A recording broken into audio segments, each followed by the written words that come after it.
I'll leave it here for tonight, and hopefully the wind doesn't come up. And then what I'll do is I'll hang it, and then, because then it's a two-sided wreath, so you always have to sort of think, like, what are you seeing on either side? And maybe I should put the lights on before I tuck stuff in at what would be the back. So yeah, so that's kind of fun. And it's one of those projects where, like a lot of creativity things, or like a lot of creativity, that you don't really know what it's going to be. First of all, you might not know, you've never done it before. You haven't seen it done, so you're not sure how to do it. So you just try.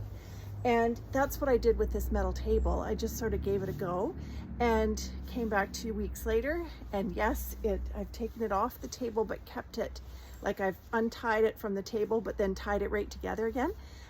So it's to keep it shape still. It's not, it hasn't completely, it hasn't completely dried, so it doesn't have the strength yet, but that's okay. Well, the things that I've put on here today are all sort of hydrangea and lavender and lamb's ear, and what else have I got here? Some lichen and some other bits and pieces, oregano and so on, different kinds of oregano, and lots of seed pods. And so those are all light things. Oh, hi, Nels. And I'll turn this down so you can see she's come along to say hi. And so I'll just leave it at that for today. And then we'll hang it, and we'll sort of go from there. And I think I will put the lights on the other side, but just like little white lights, just something light. I mean, like physically light.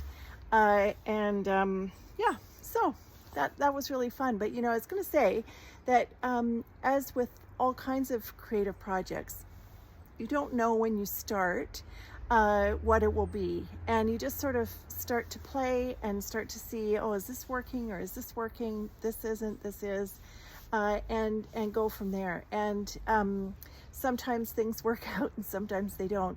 Now, having said that, I haven't hung it yet, so we'll see. When I hang it there, I could put some wire, like a heavier wire around it, just to give it a little bit of extra strength. Because in the winter time we do get some, pretty big winds, but it's a sort of more or less sheltered space here, so I don't know. We'll just have to see as we go. So anyway, it's been a nice afternoon, hasn't it, Lils? Being in the garden together, and yeah, and so I hope you've had a good afternoon as well.